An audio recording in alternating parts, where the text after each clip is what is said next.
Olá, acabamos de aprender sobre o santuário de Deus e agora iremos estudar o nosso próximo tema, as leis na Bíblia.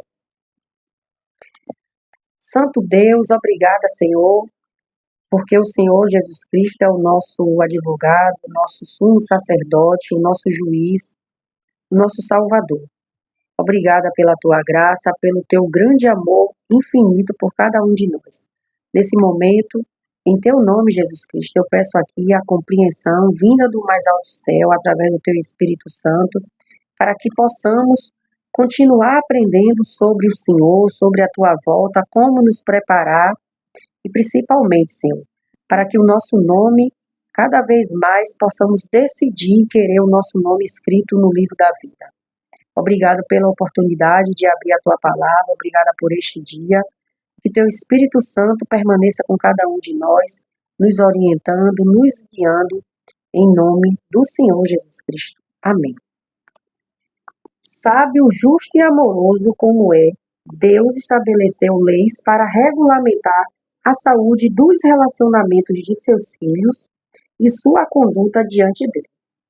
As leis não existem para tolher a liberdade saudável, mas para ampliar seu significado e aclarar seu sentido. Tolher significa privar ou impedir.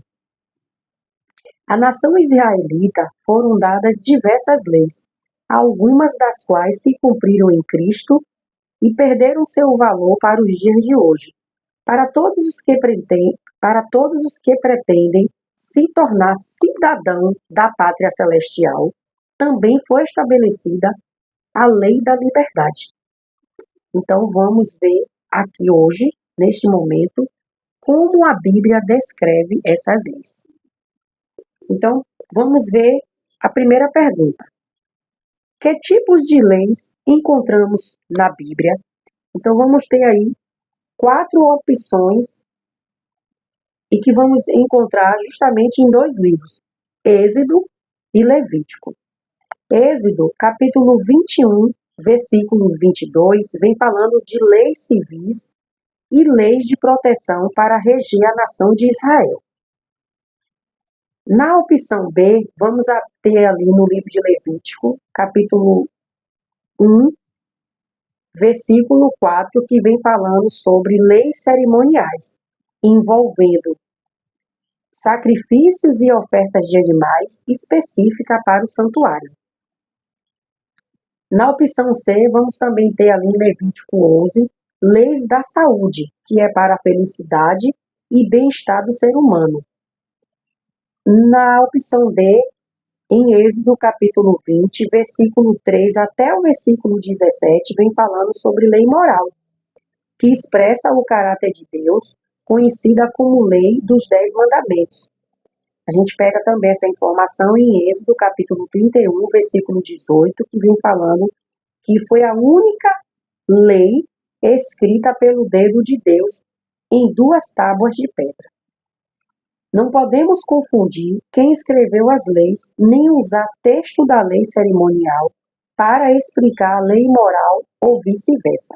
A gente não pode pegar nenhuma lei ali para confundir quem escreveu essas leis e nem usar a lei cerimonial para explicar a lei moral ou vice-versa.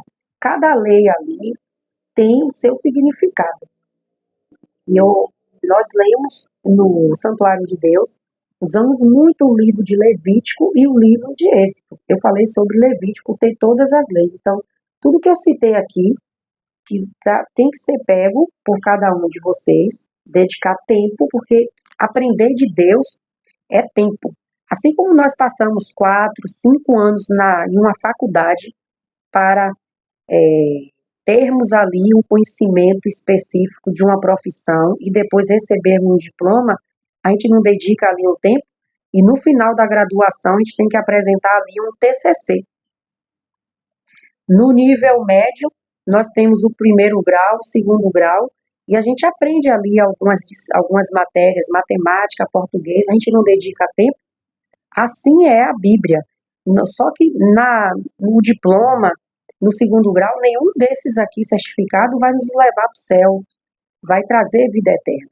Mas a Bíblia, quando a gente dedica tempo para estudar, para nos aproximar de Deus e para conhecer Deus, a gente tem que ter tempo, a gente tem que dedicar.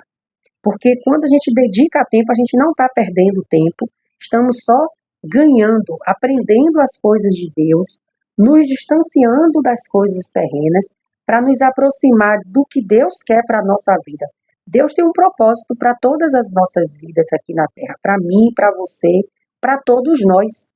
E o propósito de Deus é justamente nos levar para o céu, para que nós tenhamos vida em abundância, vida eterna, uma vida, um mundo de alegria, sem dor, sem morte, sem pranto, porque iremos viver uma eterna felicidade.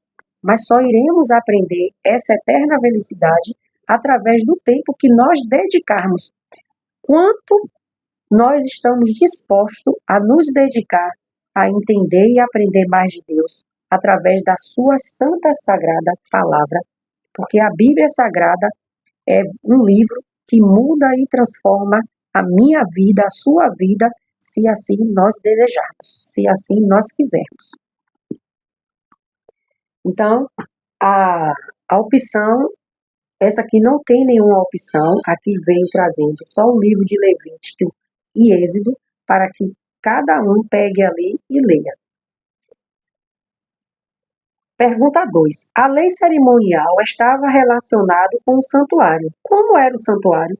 Lembra que nós vimos nestante, na lição que eu fiz, sobre de como era o santuário? Vamos pegar ali novamente o livro de Hebreus, porque é lá que vem falando sobre o santuário. Hebreus capítulo 9, versículos de 1 a 5. Ora, a primeira aliança também tinha preceitos de serviço sagrado e o santuário terrestre. Com efeito, foi preparado o tabernáculo, cuja parte anterior, onde estavam o candeeiro e a mesa e a exposição dos pães, se chama o santo lugar.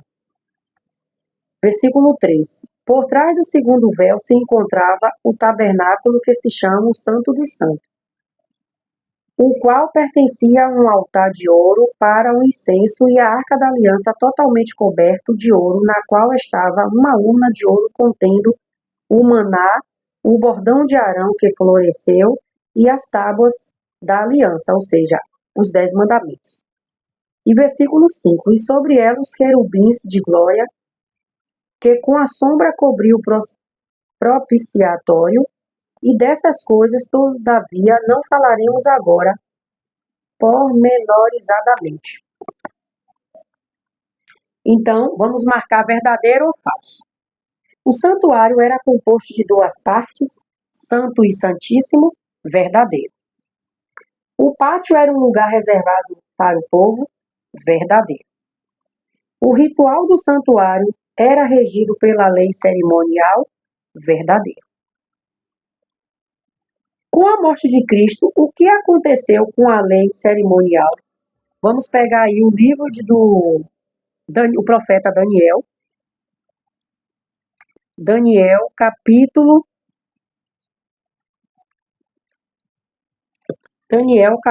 9, versículo 27.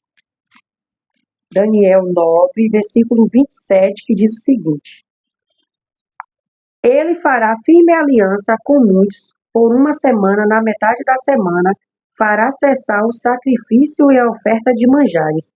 Sobre a asa das abominações virá o assolador, até que a destruição que está determinada se derrame sobre ele.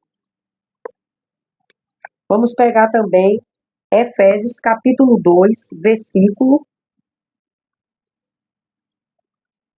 Efésios capítulo 2, versículo 15, que diz: Aboliu na sua carne a lei dos mandamentos, na forma de ordenanças, para que dos dois criasse em si mesmo um novo homem, fazendo a paz. Vamos pegar também Colossenses capítulo 2, versículo 14, que diz o seguinte: Colossenses 2,14 diz assim: tendo cancelado o escrito de dívida que era contra nós e que constava de ordenanças, o qual nos era prejudicial, removeu inteiramente, encravando-o na cruz. Então, com a morte de Cristo, o que ocorreu com a lei cerimonial? Então, desses 3 textos, o que veio mais explícito para a gente foi esse de Colossenses, capítulo 2, versículo 14. No finalzinho diz assim, removeu inteiramente, encravando-o na cruz. Então, a opção aqui entre verdadeiro e falso diz assim: continua em vigor? Não, é falso. Essa lei nunca existiu? É falso. Seria cancelada? Verdadeiro. Porque quando Jesus morre, acabou ali a lei cerimonial. Não precisa mais ninguém oferecer nada, nem bicho nenhum tipo de sacrifício, porque Jesus, mais uma vez, eu ressalto aqui, Jesus é o Cordeiro de Deus que tira o pecado do mundo. A Bíblia nos ensina claramente que a lei cerimonial foi abolida na cruz. Mas o que quer dizer da lei dos mandamentos? Vamos pegar ali Mateus, capítulo 5. Mateus, capítulo 5, versículo 17, que diz o seguinte: Jesus não veio revogar a lei, mas cumprir. Não penseis que vim revogar a lei ou os profetas. Não vim para revogar, vim para cumprir. Porque em verdade vos digo, até que o céu e a terra passem, nenhum i ou tio jamais passará da lei, até que tudo se cumpra. Então, ele não veio abolir. Jesus cumpriu a lei, ou seja, guardou os mandamentos, guardou o sábado, e a única lei que foi abolida foi a lei cerimonial. Não penseis, a resposta é a seguinte: não penseis que vim revogar a lei e os profetas. Pergunta assim: qual foi a atitude de Jesus para com a lei moral? Vamos pegar ali João capítulo 15, João 15, versículo 10, que diz o seguinte: se guardares os meus mandamentos, permanecereis no meu amor, assim como também eu tenho guardado os mandamentos de meu Pai, e no seu amor permaneço. Vamos pegar também Tiago, capítulo 2. A gente já até leu sobre Tiago, sobre esse texto de Tiago. Tiago 2, versículo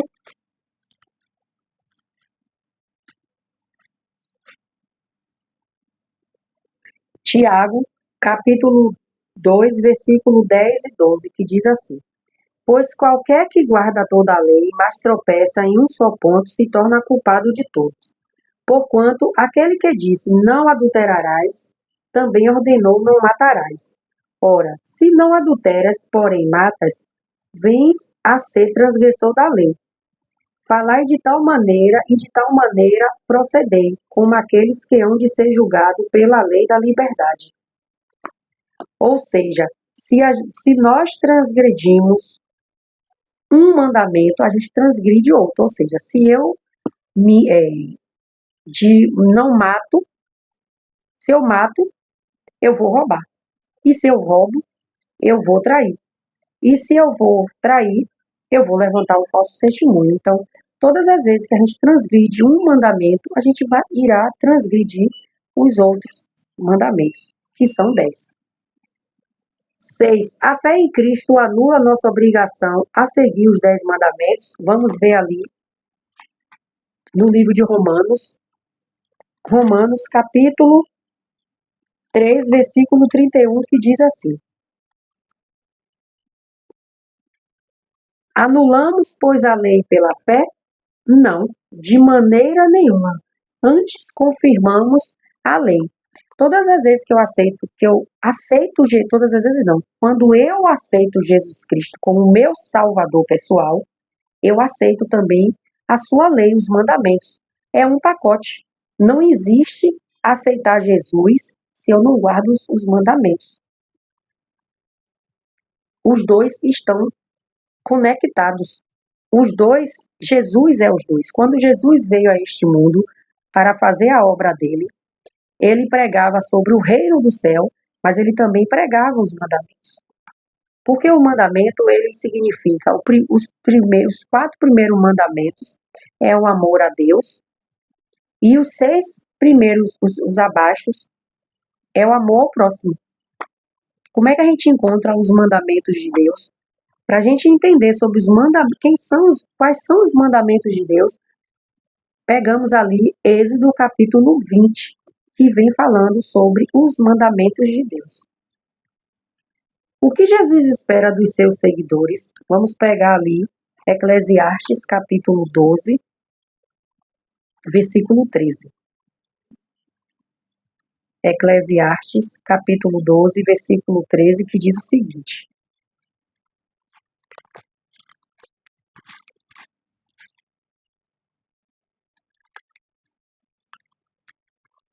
ao vivo é assim, estou procurando. Achei, 12, versículo 13. De tudo que se tem ouvido, a suma é: teme a Deus e guarda os seus mandamentos, porque isto é o dever de todo homem. Vamos pegar também ali o livro 1 João. 1 João, que é o discípulo amado. 1 João, capítulo 2, versículo 6, que diz assim: aquele que diz que permanece nele, esse também deve andar assim como ele andou. Vamos pegar também capítulo 5, versículo 2 e 3, que diz o seguinte: nisto conhecemos que amamos os filhos de Deus, quando amamos a Deus e praticamos os seus mandamentos. Versículo 3 diz assim: porque este é o amor de Deus, que guardemos os seus mandamentos. Ora, os seus mandamentos não são penosos. Então, o que Jesus espera dos seus seguidores? A suma é temer a Deus e guardar os seus mandamentos, porque isto é o dever de todo homem. Quando amamos a Deus, guardamos os seus mandamentos, que não são pesados. E para finalizar, pergunta número 8, quais são os benefícios da obediência aos mandamentos de Deus? Até isso Deus preparou para a gente, né? Os benefícios. Toda a palavra de Deus tem benefício. Quando nós não seguimos o que Deus tem para nós, a nossa vida é uma vida de fracasso. Quando nós tomamos decisões do jeito que nós queremos, ou seja, eu nasci assim, vou morrer assim, sempre Gabriela. É horrível uma pessoa viver assim, sem esperança, metendo os pés pelas mãos. Mas quando nós somos obediência, Deus só quer 4 palavrinhas, 4 coisas da gente. Obedecer, ou seja, a obediência. Se nós somos obedientes a Deus, seremos bem-sucedidos. Onde quer que nós colocamos a planta do nosso pé e as nossas mãos, nós iremos ser pessoas prósperas, pessoas bem-sucedidas. Não estou falando próspera de riqueza, de bens materiais. Eu estou falando de paz consigo mesmo, paz com as pessoas e tomar decisões assertivas, baseada no assim diz o Senhor. E também baseado em nos dedicar tempo em oração, perguntando a Deus como devemos proceder. Já tomei muitas decisões, as quais hoje, com a sabedoria que eu tenho vinda de Deus, se eu tivesse parado para orar, para pedir orientação a Deus, naquela época, naquele momento, eu não teria tomado as decisões que eu tomei. Mas foi necessário eu aprender que uma vida sem Deus na direção é horrível. Tomamos decisões erradas e trilhamos caminhos que Deus não quer que a gente siga. Então, vamos ser bem-sucedidos e ser recompensados, ter os benefícios através da palavra de Deus, ouvindo a sua voz através do Espírito Santo. Então, os Salmos, capítulo 19, versículos 7, 8, 9, 10 e 11, vem trazendo aqui quais são os benefícios de sermos obedientes a Deus. Salmos 19, versículo 7, diz assim: A lei do Senhor é perfeita e restaura a alma. O testemunho do Senhor é fiel e dá sabedoria aos simples. Os preceitos de Deus são retos e alegram o coração. O mandamento do Senhor é puro e ilumina os olhos.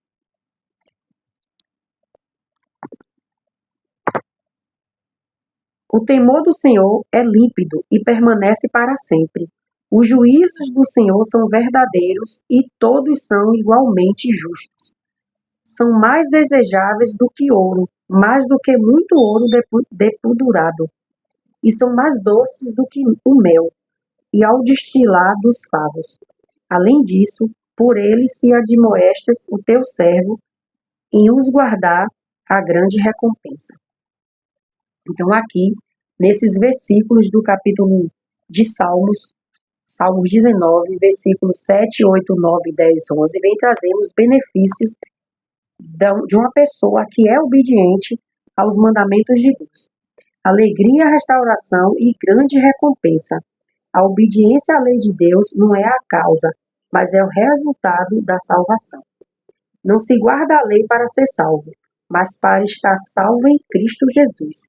Quem está em Cristo recebe dele poder para ser fiel e faz por amor. A gente pega aqui João capítulo 14, versículo 15, Gálatas capítulo 2, versículo 16 e Romanos 3, 31, que vem falando sobre o poder de Deus, né?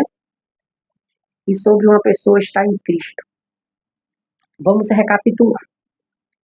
Existem 4 tipos de leis na Bíblia: leis civis, leis cerimoniais, leis da saúde e a lei moral.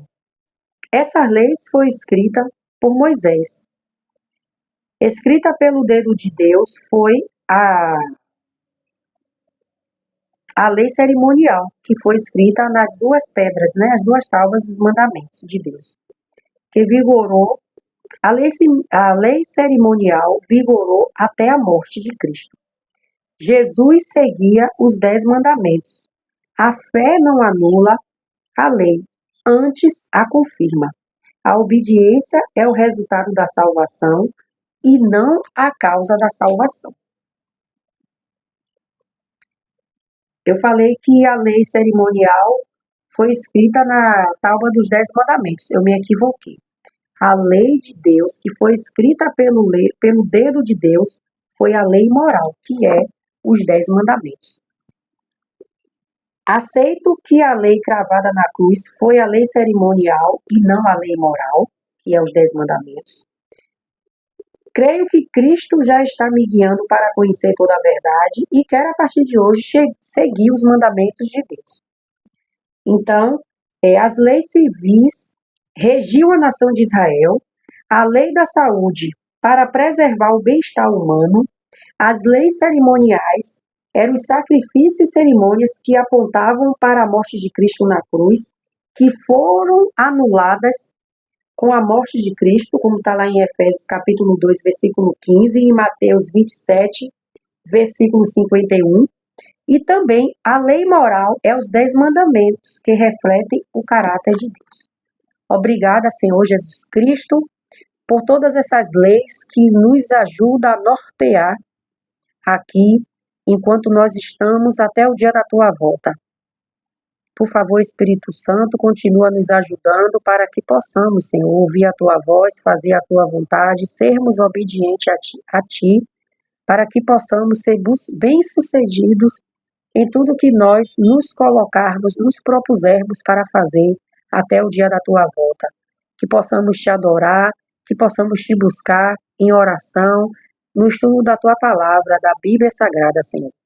Nos ajuda nessa preparação para o dia da tua volta, que está breve, não sabemos o dia, mas sabemos que logo se ouvirá nas nuvens do céu. Em nome de Jesus Cristo. Amém.